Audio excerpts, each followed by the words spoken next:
The Lord had said to Abram, "Go from your country, your people and your father's household to the land I will show you. I will make you into a great nation. And I will bless you. I will make your name great. And you will be a blessing. I will bless those who bless you. And whoever curses you I will curse. And all peoples on earth will be blessed through you." So Abram went, as the Lord had told him, and Lot went with him. Abram was 75 years old when he set out from Haran. He took his wife Sarai, his nephew Lot, all the possessions they had accumulated and the people they had acquired in Haran, and they set out for the land of Canaan, and they arrived there. Abram traveled through the land as far as the site of the great tree of More at Shechem. At that time the Canaanites were in the land. The Lord appeared to Abram and said, "To your offspring I will give this land." So he built an altar there to the Lord, who had appeared to him. From there he went on toward the hills east of Bethel and pitched his tent, with Bethel on the west and Ai on the east. There he built an altar to the Lord and called on the name of the Lord. Then Abram set out and continued toward the Negev. Now there was a famine in the land, and Abram went down to Egypt to live there for a while because the famine was severe. As he was about to enter Egypt, he said to his wife Sarai, "I know what a beautiful woman you are.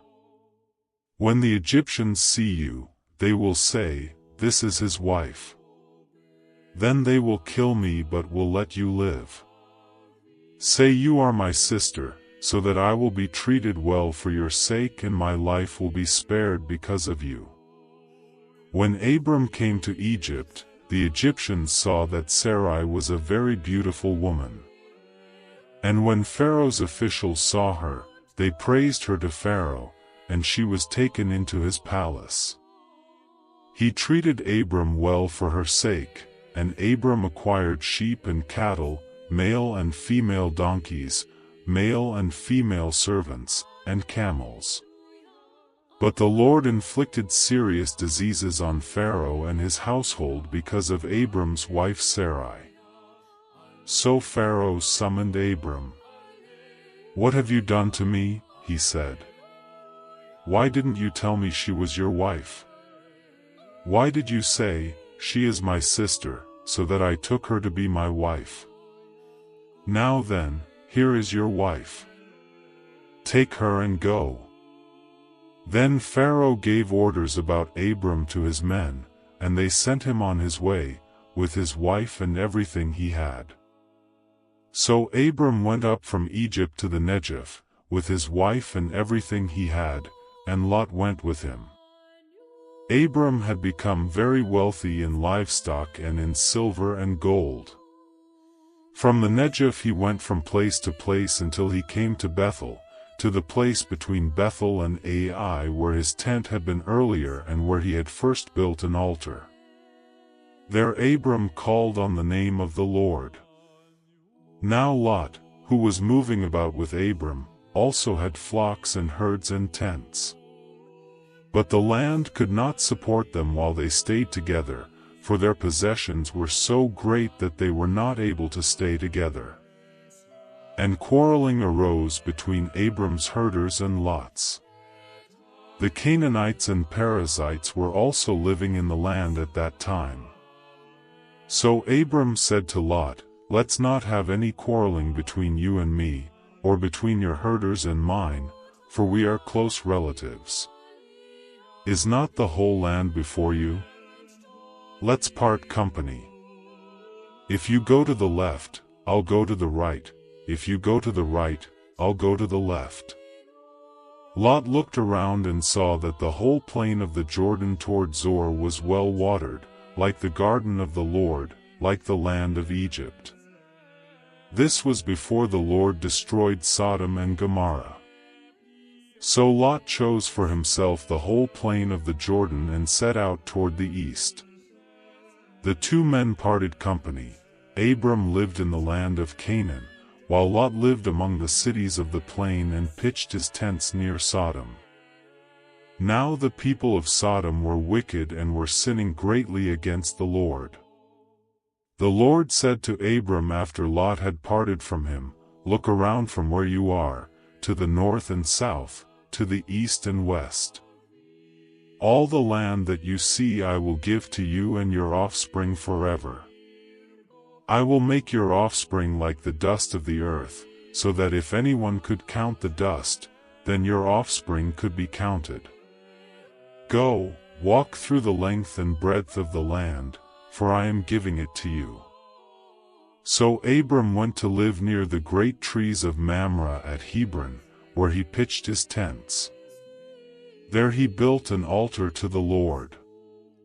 At the time when Amraphel was king of Shinar, Arioch king of Elasa, Chedorlaomer king of Elam and Tidal king of Goyim, these kings went to war against Bera king of Sodom, Bersha king of Gomorrah, Shernab king of Admah, Shemeber king of Zeboim, and the king of Bela, that is, Zor. All these latter kings joined forces in the valley of Siddim, that is, the Dead Sea Valley. For 12 years they had been subject to Chedorlaomer, but in the 13th year they rebelled. In the 14th year, Chedorlaomer and the kings allied with him went out and defeated the Rephates in Ashtaroth Karnaim, the Zuzites in Ham, the Emites in Shave Kiriathaim and the Horites in the hill country of Seir, as far as El Paran near the desert. Then they turned back and went to En Mishpat, that is, Kadesh, and they conquered the whole territory of the Amalekites, as well as the Amorites who were living in Hazaz and Tamar.